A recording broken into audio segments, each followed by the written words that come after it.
Greetings. We're going to start this section with looking at visual summaries of numeric data. This is generally ratio and interval level data.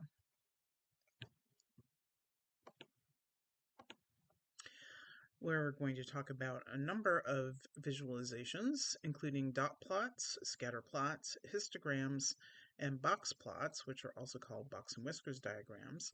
There are a lot of other types of visualizations, including geographic maps, heat mapping, and many more, but those are the ones that we're going to focus on. So first of all, the dot plot, which is called a strip chart in R, and it is a one-dimensional look at a set of data. And so here I just generated a little data set, and I called it SLSEX. And then you just do strip chart on the data set, or a variable if you have a variable in a larger data set. I also calculated the mean here, which is the average. We'll talk about that later. And notice that with this extreme point up here, which is the 102, the average is 55.8, but if we take that out of the data, the average goes down to 50.67. So we'll see that sort of thing when we talk about box and whiskers charts too. So most of the data clusters down here, and this just gives you an idea of the shape.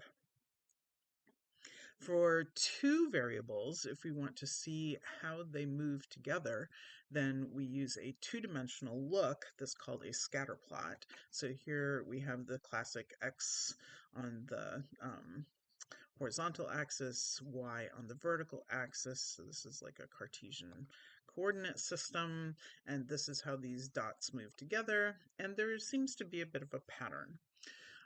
One of the things that we ask about is the relationship between X and Y, and we'll learn much later that we describe that with a line in many cases. So we could ask which line fits the data better in this case, line A over here or line B.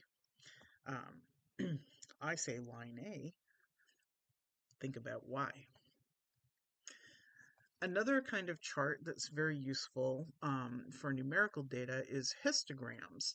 These are similar to bar charts for categorical data. The histogram is the one up here that is outlined in red. Notice that the numbers are in bands or categories, and they flow logically from smallest to largest, so they flow together. If there was nothing, say in the 22 to 24 range, there would be a gap there, but otherwise the bars flow together.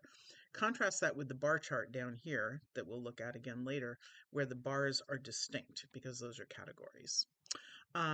This up here tells you the frequency. So we had 3 in the 13 to 15, also 3 in the 16 to 18, 2, 1 and 1. Okay, so that's what a histogram looks like. Box plots are more complex. These use minimum and maximum values and also percentiles, and we'll define those formally later, but let's just sort of take a look at what these look like. So there's these arms reaching out. Those are called the whiskers. That's a whisker and that's a whisker.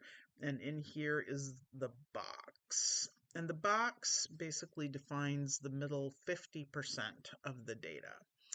There's also this thing called the median, and we'll look at the median numerically later, but it plots the median with a line in the box. And notice that the median is not always in the center of the box, right?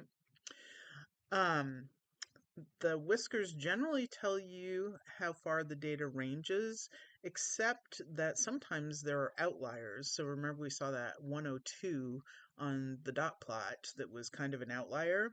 This is also an outlier for Germany. One of the cool things about these is it's easy to do a really quick comparison. So if we wanted to say, which country has the absolute highest value on whatever this is, it would be Germany because it has this outlier. If we wanted to say which country is the most dispersed, it would be USA because it has the biggest range. The least is Italy, and it looks like maybe Italy only has one value there. Okay. The highest median, which is, remember the red lines, is Japan. Okay. So this, we'll talk about how to get all these numbers and have the computer do it later. But this is a nice way to get an idea of the shape of your data and to be able to compare groups on the data. That's it for this one.